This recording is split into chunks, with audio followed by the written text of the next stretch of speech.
Uniclac.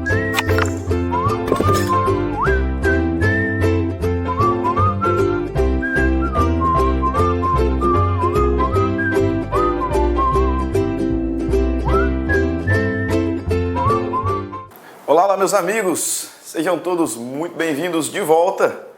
Vamos dar sequência às nossas aulas sobre o novo Código de Processo Civil. Aqui quem fala é o professor Stanley Costa, professor de Direito Civil, Processo Civil, aqui da LAC Concursos. No nosso encontro de hoje, daremos sequência aos estudos sobre o juiz e os auxiliares da justiça. Você vai se lembrar, nas 3 primeiras partes desta aula, nós já falamos sobre os poderes do juiz, especificamente aqueles previstos no artigo 139 do novo Código de Processo Civil. Na aula 2, nós diferenciamos impedimento de suspeição, destacando que a imparcialidade do juiz é um pressuposto processual de validade, assim como o órgão tem que ser dotado de jurisdição, pressuposto de existência, o juízo deve ser competente, pressuposto de validade, o juiz deve ser imparcial, também pressuposto de validade subjetivo aplicável ao juiz. Nesse contexto, nós vimos que quando o juiz for parcial, essa parcialidade, que é um vício, pode se dar de 2 graus, em 2 graus distintos. Uma parcialidade mais grave, chamada de impedimento, e uma parcialidade um pouco mais branda, chamada de suspeição. Então, na aula de número 2, nós diferenciamos impedimento e suspeição. Na aula passada, falamos sobre as causas de impedimento e agora concluiremos o tema tratando das causas de suspeição. Mas para não perder o costume, vamos lá rapidinho ver quais as diferenças. Veja bem, esse tema é muito cobrado em concurso público. Então, sempre que possível, certamente repetiremos quais as diferenças entre impedimento e suspeição. Nós vimos o seguinte: impedimento trata-se de uma presunção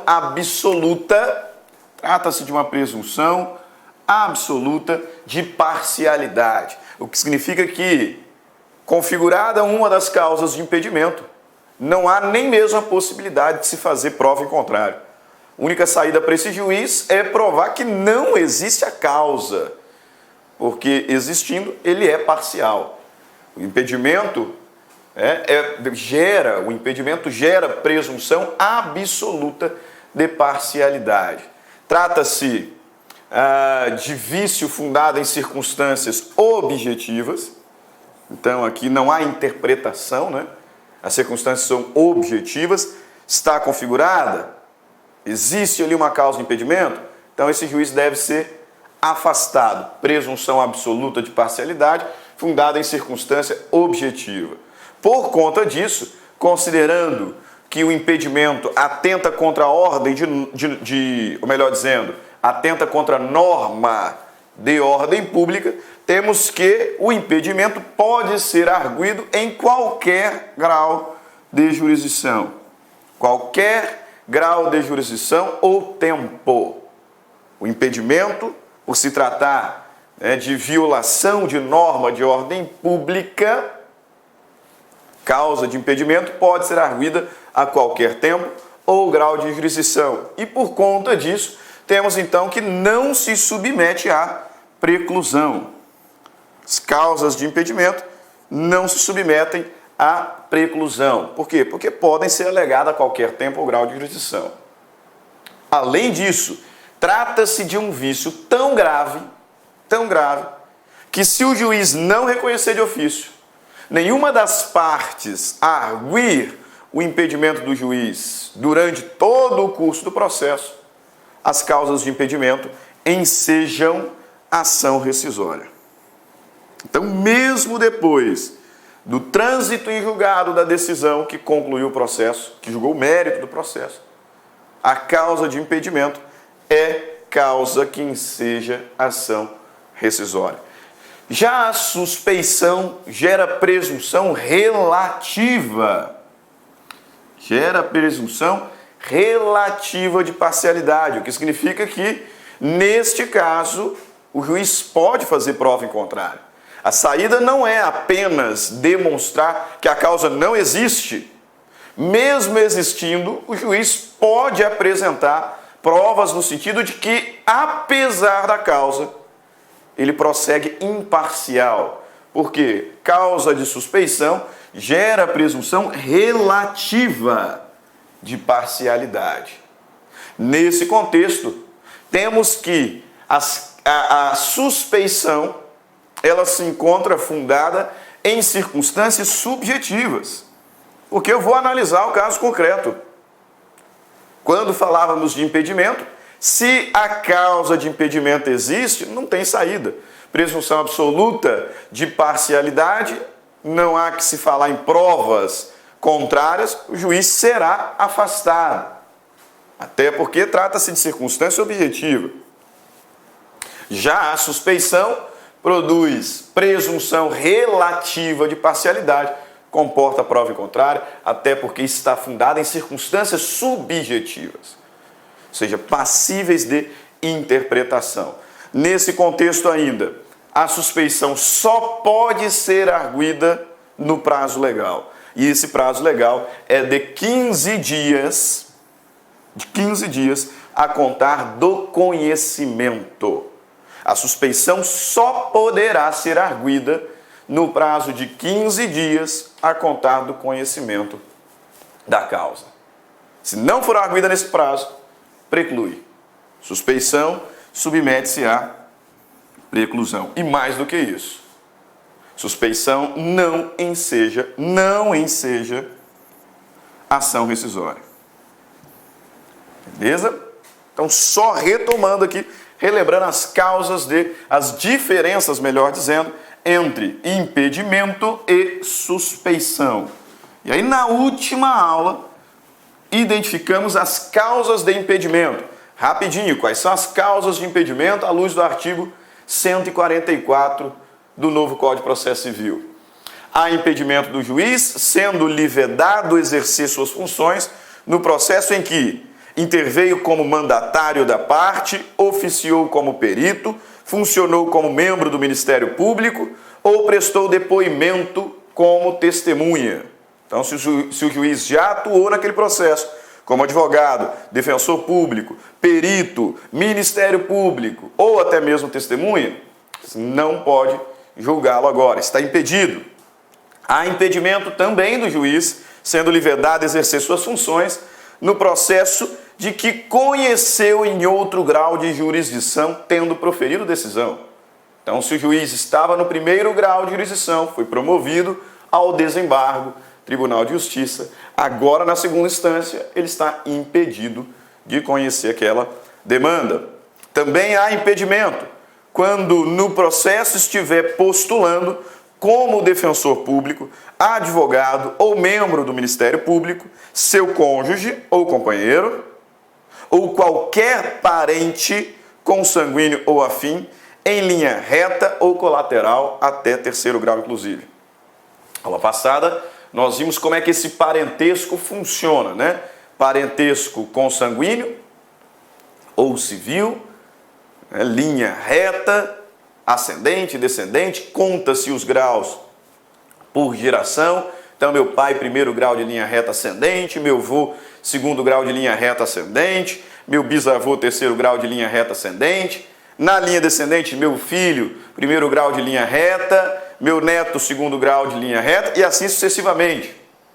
O juiz não pode atuar no processo, diz-nos aqui o inciso 3º do artigo 144, se nele estiver postulando como defensor público, como advogado, membro do Ministério Público, seu cônjuge, companheiro, parente em linha reta. E parente em linha colateral, até terceiro grau, inclusive. Quem são os parentes em linha colateral até terceiro grau, inclusive? Segundo grau, irmãos. Terceiro grau, sobrinho e tio. Pegou? Atenção. São parentes de quarto grau à luz do Código Civil. Até o quarto grau. Nesse contexto, veja, bem lá no direito civil, são meus parentes da linha colateral. Meu irmão, segundo grau da linha colateral, meu tio, meu sobrinho, parentes em terceiro grau de linha colateral, e meu primo, tio avô, sobrinho neto, parentes da linha colateral até quarto grau. Aqui no contexto dos impedimentos, o juiz está vedado, está proibido de atuar no processo quando nele estiver atuando como advogado, defensor público, Ministério Público, seu parente, seu cônjuge, companheiro, seu parente em linha reta ou colateral até terceiro grau. Até terceiro grau. Meu primo é meu parente, mas já é meu parente em quarto grau, então não gera impedimento. Gera impedimento parentesco até terceiro grau colateral. Além disso, também gera impedimento parentesco por afinidade. Que parentesco é aqui? É esse. O parentesco que eu tenho com os parentes da minha esposa ou companheira. A mãe dela, minha sogra, minha parente em primeiro grau de linha reta ascendente. O filho dela, se não for meu, qual seja o meu enteado, meu parente em primeiro grau de linha reta descendente, por afinidade. O irmão dela, meu parente em segundo grau da linha colateral por afinidade. Então, veja bem, inciso terceiro, o juiz está impedido de atuar no processo quando nele estiver postulando como defensor público, advogado, membro do Ministério Público, seu cônjuge ou companheiro, não são parentes, ou qualquer parente, consanguíneo ou afim. Consanguíneo ou afim, em linha reta, colateral até terceiro grau, inclusive. Colateral até terceiro grau, inclusive. Também está impedido o juiz de atuar quando ele for parte do processo, evidente, ou for parte do processo seu cônjuge, companheiro, parente consanguíneo ou afim, em linha reta ou colateral até terceiro grau, inclusive. Novamente. Inciso 5º, quando for sócio ou membro de direção ou administração de pessoa jurídica, parte do processo. Quando for herdeiro presuntivo, donatário, empregador de qualquer das partes. Esse inciso era causa de suspeição no Código 3, agora é causa de impedimento. 7, em que figure como parte instituição de ensino com a qual tenha relação de emprego ou decorrente de contrato de prestação de serviços, tá? Novidade do CPC 15. Inciso 8º, em que figure como parte cliente do escritório de advocacia de seu cônjuge, companheiro, parente consanguíneo afim, em linha reta ou colateral, até terceiro grau inclusive, mesmo que patrocinado por outro advogado de outro escritório. Então, veja, se o cliente da esposa do juiz figura naquele processo, ainda que ele esteja sendo representado por outro advogado de outro escritório, o juiz está impedido. É o que nos diz o inciso 8º, bastante específico. 9º, quando promover ação contra a parte ou seu advogado. Então, se o juiz tem uma ação outra, onde ele, juiz, figura como parte, contra a parte desse processo, contra o advogado que representa a parte neste processo, ele está impedido.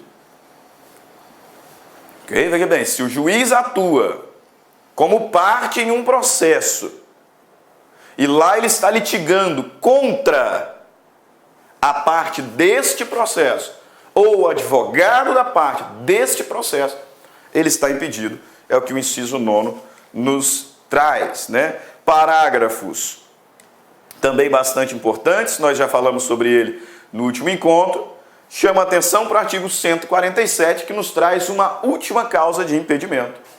Além das causas previstas lá no artigo 144, também temos essa causa de impedimento, prevista no 147, que nos diz: quando 2 ou mais juízes forem parentes consanguíneos ou afim, em linha reta ou colateral, até terceiro grau inclusive, o primeiro que conhecer do processo impede que o outro nele atue. caso em que o segundo se excusará, remetendo os autos ao seu substituto. Né? Então, se o João é juiz da primeira vara de família de São Paulo, por exemplo, sentenciou, a parte apelou dessa sentença e o processo foi parar lá na segunda Câmara do Tribunal de Justiça de São Paulo, e nessa segunda Câmara o desembargador, um dos desembargadores, é cunhado do juiz, excelentíssimo senhor juiz João, lá da primeira vara, esse desembargador está impedido. É isso que o legislador está dizendo, né? Quando dois ou mais juízes forem parentes, se um deles conhecer o processo, o outro não pode conhecer. Se um deles tiver atuado no processo, o outro não pode nele atuar. Parentes, né, cônjuge ou companheiro, parentes consanguíneos ou afins, em linha reta, colateral até terceiro grau, inclusive. Tá? Lembra? Essa regra, ela abarca, ela abrange quais pessoas? Primeiro, cônjuge ou companheiro, não são parentes. Qualquer parente em linha reta, isso aí você sabe, né? Pai, avô, bisavô, filho, neto, bisneto. Colaterais, atenção, a norma abrange irmãos, que são segundo grau colateral. Cunhados, segundo grau colateral por afinidade.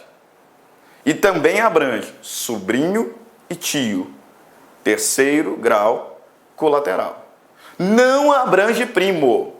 Não abrange primo, pegadinha muito comum nesse tipo de questão. Não abrange primo, porque primo já é quarto grau. A lei está dizendo até terceiro grau inclusive. Até terceiro grau inclusive. Causas de suspeição. Vamos lá. Causas de suspeição do juiz. A suspeição é um vício mais brando, né? Trata-se de um vício que ofende norma de interesse privado. Por isso que ela só gera presunção relativa de parcialidade, deve ser arguida no prazo previsto na lei, 15 dias a contar do conhecimento, está sujeita a preclusão, não enseja ação rescisória. Então, vício mais brando em relação a impedimento. Quais são as causas de suspeição à luz do artigo 145 do novo CPC? Vejamos aqui. A suspeição do juiz, quando for amigo íntimo ou inimigo de qualquer das partes ou de seus advogados. O juiz é suspeito, se for amigo íntimo ou inimigo. O antigo CPC falava em inimigo capital, né? Tiraram essa ideia do capital. Quando for amigo íntimo ou inimigo de qualquer das partes, ou de seus advogados. Detalhe importante, quando for amigo íntimo, inimigo de qualquer das partes, ou de seus advogados. Do juiz, a suspeição do juiz que receber presentes de pessoas que tiverem interesse na causa, antes ou depois de iniciado o processo, que aconselhar alguma das partes acerca do objeto da causa, ou que subministrar meios para atender às despesas do litígio. Então, a suspeição do juiz, vê que a circunstância é bem subjetiva mesmo, bem subjetiva. A suspeição do juiz que receber presentes de pessoas que tiverem interesse na causa, antes ou depois de iniciado o processo, que aconselhar alguma das partes acerca do objeto da causa, ou que subministrar meios para atender as despesas do litígio. A suspeição do juiz também, inciso 3º, quando qualquer das partes for sua credora ou devedora, de seu cônjuge ou companheiro, ou de parentes deste, em linha reta até terceiro grau, inclusive. Esse inciso aqui eu peço atenção, peço cuidado dos senhores. Ele parece ser causa de impedimento, né? Porque, veja bem, uma das partes do processo é credora do juiz em uma relação obrigacional. É credora ou devedora do cônjuge ou companheiro do juiz, ou de algum dos seus parentes em linha reta, ou até terceiro grau, inclusive. Ou de um dos seus parentes em linha reta, até terceiro grau, inclusive.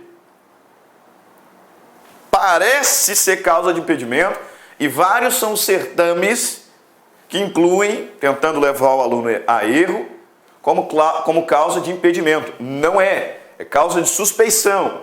Então veja, quando uma das partes for credora ou devedora do juiz, seu cônjuge, companheiro, parentes em linha reta até terceiro grau inclusive, causa de suspeição, ainda que me pareça que é bem improvável que esse juiz não será imparcial.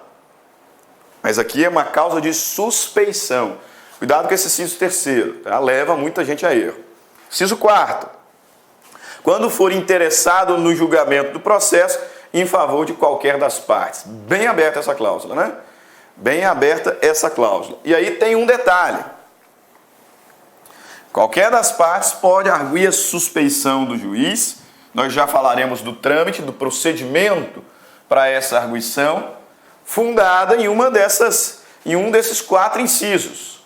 Incisos bem abertos, diria eu, só esse inciso terceiro, que é um pouco mais concreto, por isso que leva muita gente a erro. Os outros 3 incisos, bem subjetivos, bem interpretativos. A parte pode arguir a suspeição, com fundamento em algum desses incisos, deverá provar. Deverá provar. Mas tem um detalhe. O próprio juiz, reconhecendo alguma das situações ali previstas, pode se autodeclarar suspeito.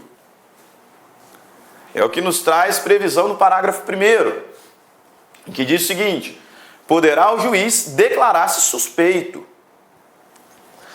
Eu vejo alguns alunos errando, né? Porque, veja, impedimento é um vício muito grave, suspeição um pouco mais brando. E aí, na hora que vai elencar aquelas distinções, costumam afirmar o quê? O impedimento o juiz pode declarar de ofício, o que é norma de ordem pública. E a suspeição não. Pera lá, no nosso quadrinho não tem isso. Até porque o juiz pode se autodeclarar impedido, não tem problema, mas ele também pode se autodeclarar suspeito. E mais do que isso, não precisa nem fundamentar. Porque esse parágrafo 1º autoriza o juiz a declarar-se suspeito por motivo de foro íntimo. Por motivo de foro íntimo. Sem necessidade de declarar suas razões. Então o juiz pode se autodeclarar suspeito por motivo de foro íntimo, sem necessidade de declarar suas razões. Então, tanto lá no impedimento quanto aqui na suspeição, o juiz pode sim se declarar impedido, suspeito de ofício. Cuidado com esse detalhe. E no caso específico da suspeição, não precisa nem fundamentar. Não precisa nem fundamentar. Motivo de foro íntimo, sem declarar razões. Trouxe aqui um RESP, um recurso especial, 1425791 do Mato Grosso. Texto interessante, por isso trouxe aqui para a nossa reflexão, né? Apontando e ratificando as diferenças entre impedimento e suspeição. Olha só que interessante a parte, né, desse acórdão, um pedacinho desse acórdão. Tanto o impedimento quanto a suspeição buscam garantir a imparcialidade do magistrado. Tanto o impedimento quanto a suspeição buscam garantir a imparcialidade do magistrado, que é condição sine qua non do devido processo legal. Isso mesmo, é condição sine qua non do devido processo legal, pois trata-se de um pressuposto processual de validade. A imparcialidade.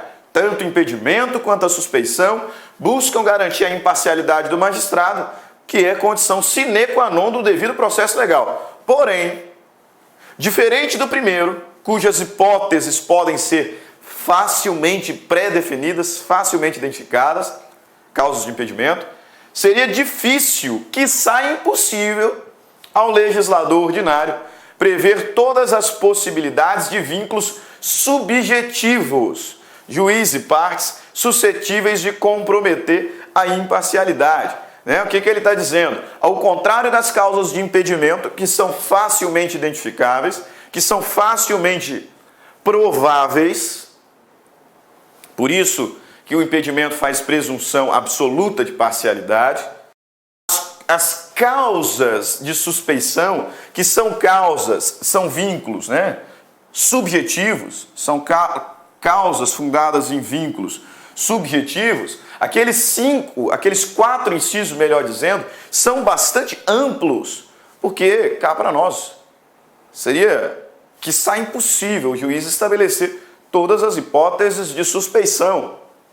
Então ele coloca 4 incisos bem abertos, justamente para possibilitar uma maior amplitude do instituto. Olha que interessante, Tanto o impedimento quanto a suspeição buscam garantir a imparcialidade do magistrado.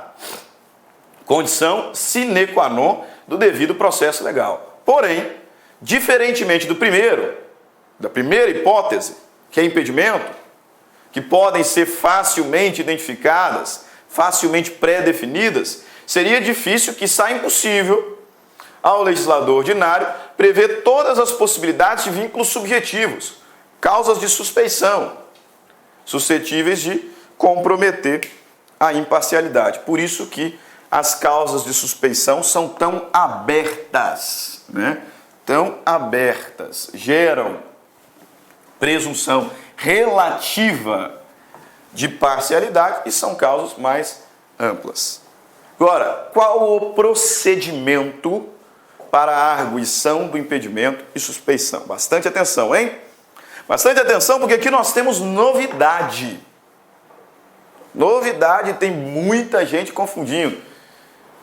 Talvez você já tenha ouvido falar, como alguns alunos meus já comentaram comigo, equivocadamente, que a arguição de suspeição e impedimento, no novo CPC, não suspende o processo. Opa!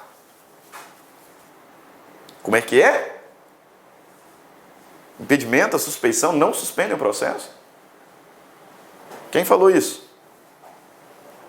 Veja bem, no procedimento da arguição de impedimento e suspeição, nós temos novidades e tem muita gente metendo os pés pelas mãos. Aqui nesse contexto.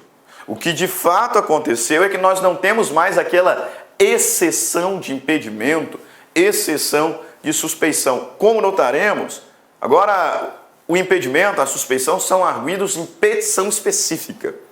Então nós não temos mais aquela peça chamada de exceção de impedimento, exceção de suspeição. Mas cuidado, temos aqui regrinhas de destaque. E uma delas diz respeito a essa suspensão do processo. Tem gente dizendo que impedimento e suspeição não suspendem o processo. Errado. Errado. Suspende sim. Vamos conferir aqui. A partir do artigo 146, o legislador traz o procedimento da arguição de impedimento e suspeição, dizendo o seguinte: no prazo de 15 dias, a contar do conhecimento do fato, não é 15 dias da citação, não é 15 dias da distribuição, não. 15 dias a contar do conhecimento do fato, a parte alegará o impedimento ou a suspeição do juiz em petição específica. Não tem mais aquela ideia de exceção, Vai arguir em petição específica dirigida ao juiz do processo, na qual indicará o fundamento da recusa. Então, na petição, vai apresentar lá o fundamento da recusa. Como assim recusa, professor? Veja bem, o próprio juiz poderia ter se declarado impedido ou suspeito. Se o juiz não se declarou impedido ou suspeito, a parte pode recusá-lo, arguindo impedimento ou suspeição. Em 15 dias, a contar do conhecimento do fato, petição específica, em que fundamente a recusa, podendo instruí-la com documentos em que se fundar a alegação e com rol de testemunhas, né? Instruir, então estamos falando de apresentação de provas. Apresentação de provas. Bastante atenção aqui, o legislador diz, no prazo de 15 dias, a contar do conhecimento do fato, a parte alegará o impedimento ou a suspeição. Vou colocar um asterisco aqui nesse impedimento. Por que do asterisco? Porque o impedimento não preclui, né? Então o legislador está falando que a parte pode, no prazo de 15 dias, a contar do conhecimento, arguir impedição específica, impedimento ou suspeição. Né? Ele está dizendo que a parte pode arguir o impedimento ou suspeição no prazo de 15 dias a contar do conhecimento do fato. Impedição específica. 15 dias. Se for causa de impedimento, não tem problema se esse prazo estourar. Né? Não tem. Por que não tem? Exatamente. Porque a matéria não preclui. Impedimento pode ser arguido a qualquer tempo, grau de jurisdição, inclusive em seja ação rescisória. Então esse prazo de 15 dias aqui, apesar do legislador estar se referindo a impedimento e suspeição, cá para nós, para impedimento não se aplica. Impedimento pode ser arguido a qualquer tempo ou grau de jurisdição, somente para suspeição. Então, no prazo de 15 dias, a contar do conhecimento do fato, a parte alegará impedimento, pode alegar depois, não tem problema, ou a suspeição só no prazo, suspeição se submete à preclusão, em petição específica, dirigida ao juiz do processo, na qual indicará o fundamento da recusa e instruirá provas documentais ou apresentará rol de testemunhas. Beleza? Por petição específica, a parte arguiu impedimento ou suspeição. Petição foi dirigida ao próprio juiz do processo. O juiz recebeu essa petição. Ele pode reconhecer. Primeiro passo, o juiz pode reconhecer a procedência da arguição que a parte apresentou. Então ele pode reconhecer o impedimento ou suspeição e ordenar imediatamente a remessa dos autos ao seu substituto legal. Então veja, parágrafo 1º. Se reconhecer o impedimento ou suspeição, ao receber a petição, o juiz ordenará imediatamente a remessa dos autos ao seu substituto. Então, primeira possibilidade, né? Observe, o próprio juiz pode, de ofício, se declarar impedido ou suspeito, inclusive por motivo de foro íntimo. Se não o fizer, a parte pode recusá-lo. Pode recusá-lo em petição específica, no prazo de 15 dias a contar do conhecimento do fato, fundamentando a sua recusa e instruindo com provas. Na hora que o juiz receber a petição específica, ele pode reconhecer-se impedido ou suspeito, hipótese em que imediatamente remeterá os autos ao seu substituto legal. Mas ele pode não concordar, né? A parte arguiu seu impedimento, sua suspeição, e isso, nada disso. Não sou impedido, não. Não sou suspeito, não. Beleza. Se ele não reconhecer e remeter os autos para o substituto, nessa hipótese contrária, então ele determinará a autuação do incidente de impedimento ou suspeição em apartado, e no prazo de 15 dias, ele, juiz, no prazo de 15 dias, apresentará suas razões, então a sua defesa, acompanhada de documentos e de rol de testemunhas, se houver ordenada a remessa, se houver, melhor dizendo, ordenando a remessa do incidente ao tribunal. Ao tribunal. Então, observe. Primeiro, o próprio juiz pode se declarar impedido ou suspeito, inclusive por motivo de foro íntimo. Se ele não fizer isso, qualquer das partes pode recusá-lo. Pode recusá-lo. No prazo de 15 dias a conhecer do fato, em petição específica, dirigida ao próprio juiz do processo, na qual fundamentará sua recusa e instruirá com provas documentais e testemunhais. O juiz, diante da petição, pode reconhecer seu impedimento ou suspeição e imediatamente remeter os autos para o substituto legal. Ou ele pode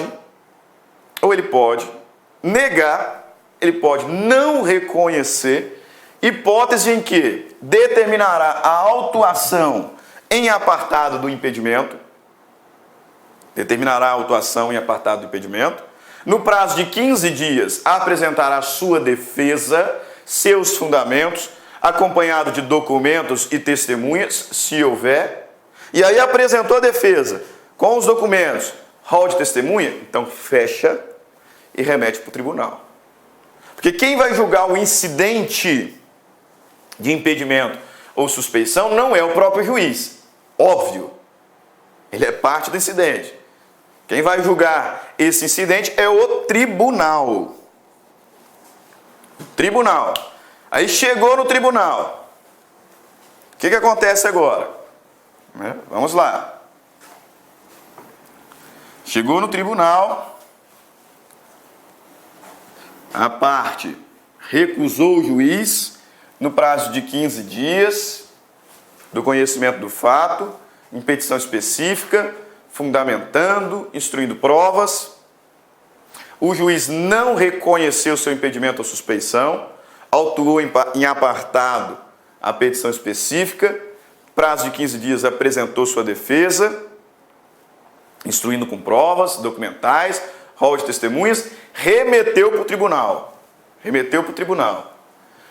Distribuído o incidente, o relator, então lá no tribunal, o relator deverá declarar seus efeitos, sendo que se o incidente for recebido, agora aqui,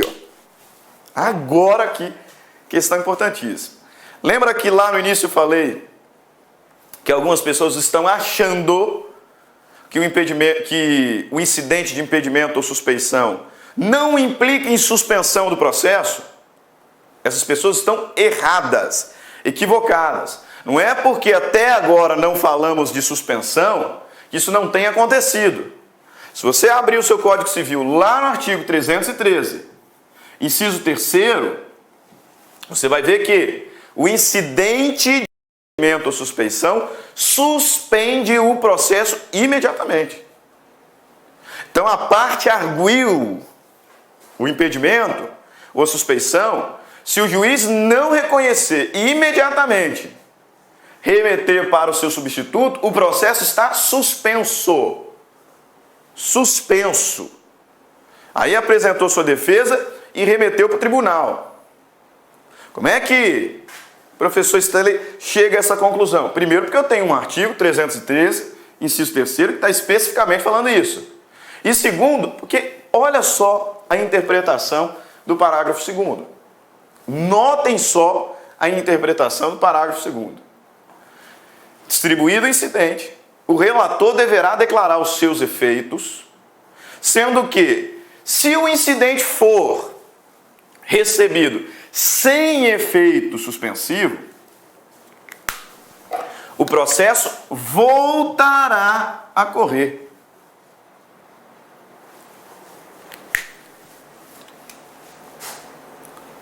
O incidente foi remetido para o tribunal. Primeira coisa que o relator vai fazer é declarar o seu efeito. Se ele recebe esse incidente com efeito suspensivo ou não. Se ele receber sem efeito suspensivo, o processo voltará a correr.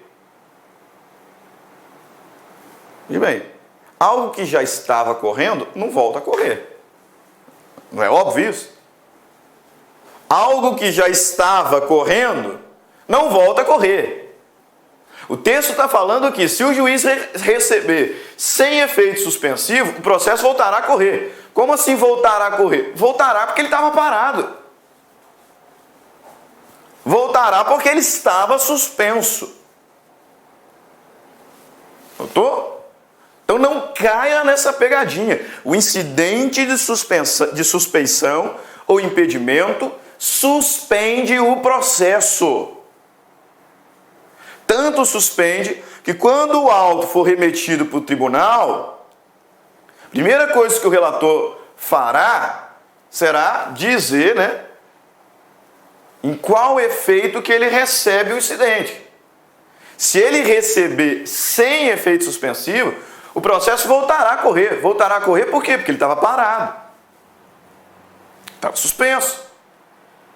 Aí olha esse segundo. Se o incidente for recebido com efeito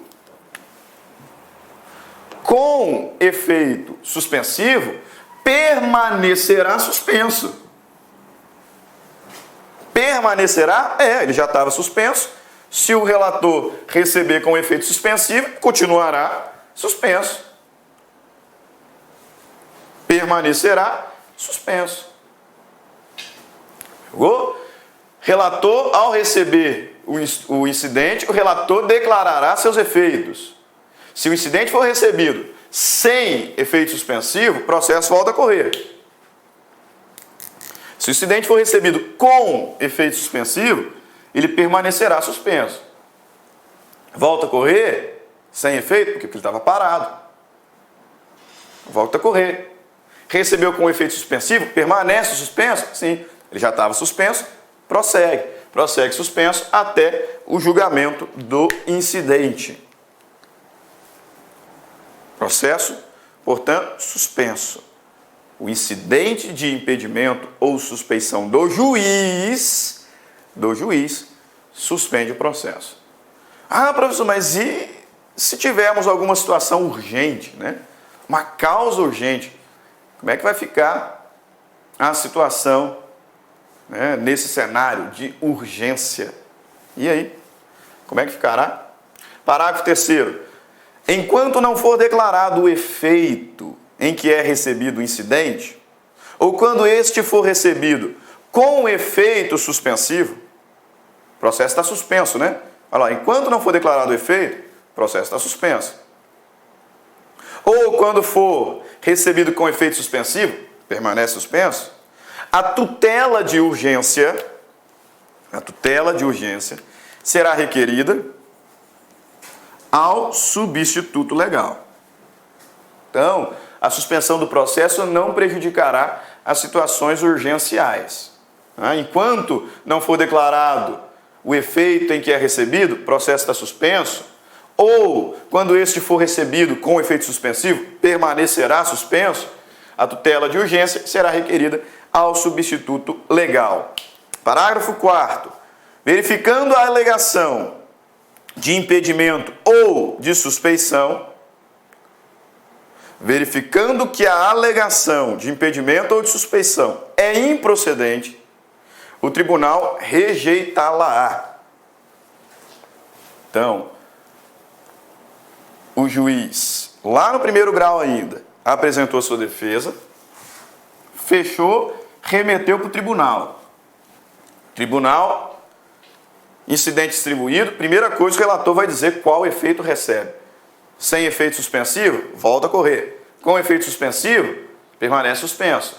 Tutela de urgência, não tem problema. Tutela de urgência pode ser pleiteada, pode ser interposta com o substituto legal. Vamos para o julgamento do incidente. Se o incidente for julgado improcedente, verificando que a alegação de impedimento ou de suspeição é improcedente, então o tribunal rejeitá-la. O que vai acontecer? O processo volta para a primeira instância e vai seguir o seu curso. Acolhida a alegação, a arguição, tratando-se de impedimento ou de manifesta suspeição, o tribunal condenará o juiz às custas, olha lá, Se não for acolhida a alegação, rejeita, processo, volta para a primeira instância, fica lá correndo. Se for uma suspeição arguida, uma suspeição e um impedimento arguido na primeira instância, Rejeitou, volta a correr o mesmo magistrado. Acolheu, então juiz impedido, juiz julgado suspeito, você vai ser condenado às custas processuais. E os autos do processo serão remetidos ao substituto legal. O tribunal acolheu a arguição de impedimento ou suspeição, então juiz ser condenado às custas processuais, os autos do processo remetidos a um substituto legal. E é evidente, duplo grau de jurisdição, evidente que o juiz poderá recorrer dessa decisão. Inclusive, ele mesmo tem capacidade postulatória para isso. Não precisa de advogado. 6. Parágrafo 6º. Reconhecido o impedimento ou a suspeição, o tribunal fixará o momento a partir do qual o juiz não poderia ter atuado. Se o tribunal reconhecer o impedimento ou suspeição, o juiz vai ser condenado às custas, autos do processo remetidos para o substituto legal. E o tribunal terá que fixar o momento, o interregno, o lapso temporal, o momento em que o juiz estava impedido ou suspeito, em que o juiz era parcial. A esse momento chamamos de termo de impedimento, termo de suspeição. Reconhecido o impedimento ou suspeição, o tribunal fixará o momento a partir do qual o juiz não poderia ter atuado. Por que ele tem que fixar esse momento a partir do qual o juiz não deveria ter atuado? Porque os atos realizados a partir desse momento, os atos realizados no termo, no prazo aí, no momento de impedimento e suspeição, esses atos serão invalidados. Parágrafo 7º. O tribunal decretará a nulidade dos atos do juiz, se praticados quando já presente o motivo de impedimento ou suspeição. Então, acolheu juiz condenado às custas, autos remetidos para um substituto. O tribunal vai fixar o termo, vai fixar o momento a partir do qual o juiz não poderia ter atuado. E os atos praticados a partir desse momento serão nulificados. E atenção, que eu tenho visto professor ensinando errado aqui. Estou falando que tem muita gente rateando nesse novo CPC. Estou vendo professor, estou vendo colegas advogados, alunos afirmando o quê? Que só o impedimento nulifica os atos. Não, senhor. Não, senhor. No antigo CPC tinha uma dúvida pesada sobre isso. Se a suspeição também era capaz de invalidar os atos realizados por aquele juiz. Porque o CPC antigo falava apenas sobre o impedimento nesse contexto. Falava que o impedimento reconhecido culminaria na nulidade dos atos realizados pelo juiz. E aí havia quem defendesse que a suspeição não gerava nulidade. E tem gente insistindo nesse ensinamento, de que a suspeição não gera nulidade. Está errado. Olha o texto. Olha o texto. Reconhecido o impedimento ou a suspeição, o tribunal fixará o momento a partir do qual o juiz não poderia ter atuado. Parágrafo 7º. O tribunal decretará a nulidade dos atos do juiz, se praticados quando já presente o motivo de impedimento ou de suspeição. O impedimento e a suspeição geram nulidade. O impedimento e a suspeição geram nulidade. Fique esperto. Fique esperto. 2 erros que eu tenho visto muita gente cometer. Primeiro, falar que a arguição de impedimento e suspeição não suspende o processo. Está errado, suspende. suspende. E outro erro, continuo vendo gente dizendo que só impedimento gera nulidade. Está errado. Tanto impedimento quanto a suspeição geram nulidade. Está aqui no texto. O tribunal decretará a nulidade dos atos do juiz, se praticados quando já presentes o motivo de impedimento ou de suspeição. Ou de suspeição. Então, ambos geram impedimento. Bem, vamos aqui organizar. Eu separei para nós, já caminhando para o final desse bloco, e aí voltaremos no nosso último bloco, falando sobre o impedimento auxiliares e resolvendo algumas questões. Mas para fechar essa aula, com chave de ouro, separei aqui para nós um organograma do procedimento de arguição do impedimento ou suspeição. Vamos lá? Então, primeiro passo, lembra que o juiz pode se autodeclarar impedido ou suspeito, inclusive por motivo de foro íntimo. Se não fizer, a parte apresentará petição específica no prazo de 15 dias do conhecimento do fato. Apresentada a petição específica, no prazo de 15 dias, a conhecer do fato. Lembra que impedimento pode ser legado a qualquer tempo ou grau de jurisdição, né? Apresentada a petição específica, o juiz poderá reconhecer o impedimento ou suspeição e então remeter os autos para o seu substituto legal. Apresentada a petição, o juiz da causa, o juiz do processo, poderá reconhecer o impedimento ou suspeição e remeter os atos para o seu substituto.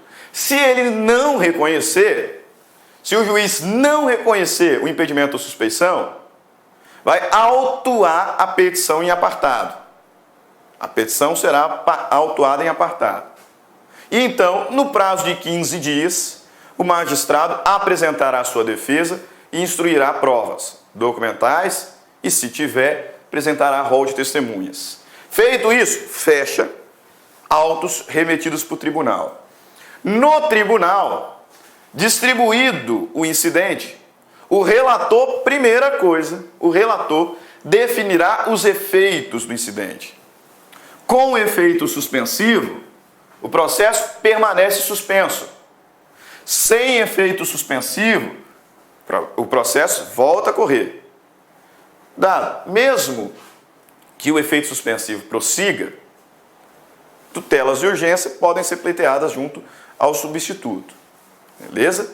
Distribuído o incidente, o relator, primeira coisa, definirá os efeitos. Com efeito suspensivo, permanece suspenso. Sem efeito suspensivo, volta a correr. Deliberou, definiu, efeito, então, beleza. O tribunal pode rejeitar o incidente, improver o incidente, rejeitando, e aí o processo volta a ter o seu curso normal, incidente encerrado, ou o tribunal pode acolher a arguição de impedimento e suspeição. Se acolher, primeira coisa, fixará o termo do impedimento ou suspeição. O que é isso? O momento a partir do qual o juiz não poderia ter atuado mais. Então fixará o termo. Decretará a nulidade dos atos praticados pelo juiz, quando já era impedido, ou suspeito, condenará o juiz ao pagamento das custas e remeterá os autos ao substituto legal. Ficou faltando um L aqui. Legal. Lembrando que, em respeito ao princípio do duplo grau de jurisdição, evidente, o juiz pode recorrer dessa decisão. Beleza? Show de bola. Com isso terminamos a nossa aula. Voltamos daqui a pouquinho falando sobre impedimento e suspeição dos auxiliares da justiça. E aí vamos responder aquelas questõezinhas precisas, já foram cobradas em outros certames, para você colocar em prática o seu estudo. Até daqui a pouco. Tchau, tchau.